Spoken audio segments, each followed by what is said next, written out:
Do you feel the vibes?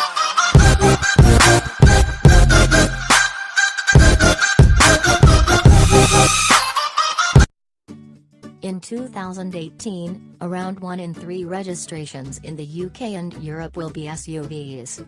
It's a segment that has been growing steadily for years but has only now started to pick up real pace, prompting manufacturers to build entire ranges of high-riders. These are just below average on the size chart but are the most popular, with the segment housing several brands' best-selling SUVs. Customers expect Tardis-like space on the inside and a commanding driving position, combined with the compactness of an average family hatchback to keep bombs unsteady in town and on narrow lanes. 1. Volkswagen Tiguan. The Tiguan is Volkswagen's third best-selling model after the Golf and Polo hatchbacks. It's flexible, spacious, solidly built, comfortable and refined. With just a little more driver engagement, it would be a formidable package. It's still the best in this class, though, despite coming second to the Ford Kuga in terms of driver engagement. It's a pricey option and its interior isn't particularly interesting, but what it lacks in visual drama it more than makes up for in solidity, and that's money well spent over trinkets and colors. A premium offering? Perhaps not, but it's a cut above the more ordinary cars atop the compact SUV pile. 2.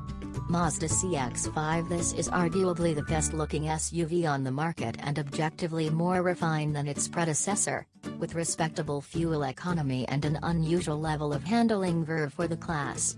The CX-5 interior is both solid and stylish, although louder and a little less comfortable than the Tiguan, bumping it into second place. CO2 emissions are little on the high side, while the engine pumping it out is good but no better than before. Prices start a little higher than for the Tiguan, but equipment is more generous.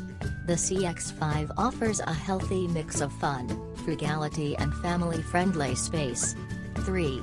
Ford Kuga. Ford's reputation for decent handling isn't sullied by the prospect of an SUV. The Kuga is the keen driver's choice in this segment. It's cheaper than key rivals such as the CX-5 and Tiguan. It rides well and it's respectably refined. The drawbacks? The automatic gearbox isn't much cop, and you can get more room for your money elsewhere. Since its facelift, standard equipment has taken a boost. 2. Bringing it into a close third, rather than an also-ran, the one to get if you're a keener driver. 4. BMW X1. BMW's SUV range is growing all the time, but its smallest such model is one of our top picks.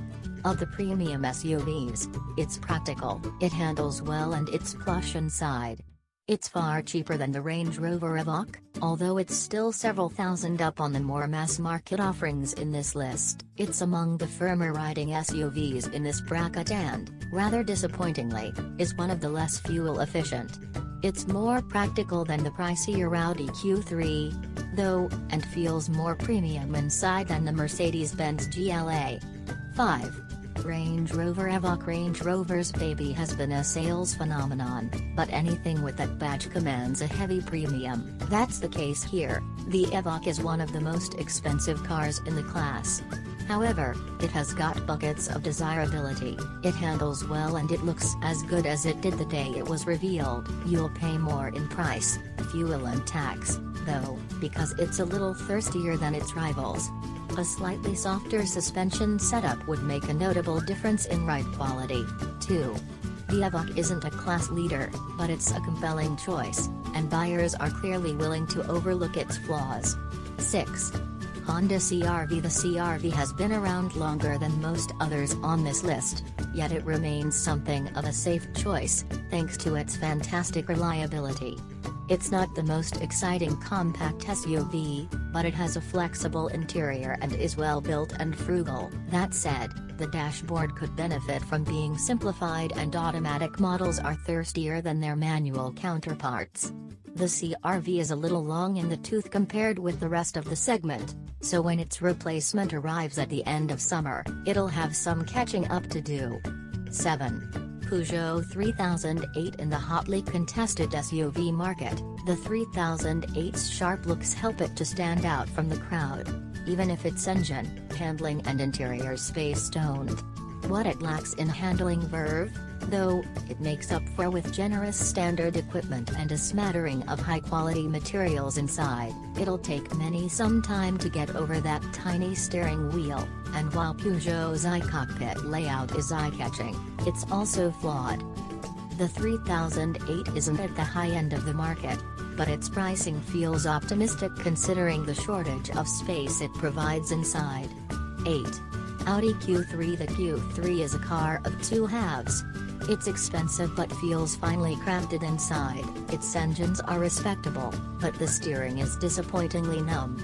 And while refinement is a strength, the ride is sensitive, transmitting every imperfection in the road right to the driver. Like many, the Q3 could be seen as more of a raised hatchback than a small SUV, meaning that rear headroom isn't adult-friendly. The way the Q3 drives is its biggest sin. Though, the sterile handling is becoming increasingly less forgivable with ever more exciting-to-drive SUVs arriving. 9. Mercedes-Benz GLA. Mercedes' smallest SUV is little more than a slightly raised A-Class, which isn't the best place to start. First off, many will struggle to pick it out from the A-Class, while the handling and way the car rides are unspectacular. Combine these with small rear quarters, a deadly sin in the space-conscious compact SUV class, and you have a model that can't compete with the class best. It's trendy, sure, and its interior is a nice place to be, but others do it better and cheaper. Its replacement in 2019 will have its work cut out. 10. Toyota RAV4. RAV4 is the oldest nameplate in this top 10, predating CR-V by 2 years. This model is also the only one in our top 10 to offer a hybrid powertrain. Being one of the tougher styled SUVs on this list suggests a level of capability unmatched in the class, but in reality, the RAV4 is no better or worse than anything above it. It feels like a tall, soft off-roader, so it's worse on road than the cars above. But it's well built and has reliability running through its veins, and with that traditional 4x4 feel, it has an air of dependability that will soothe buyers.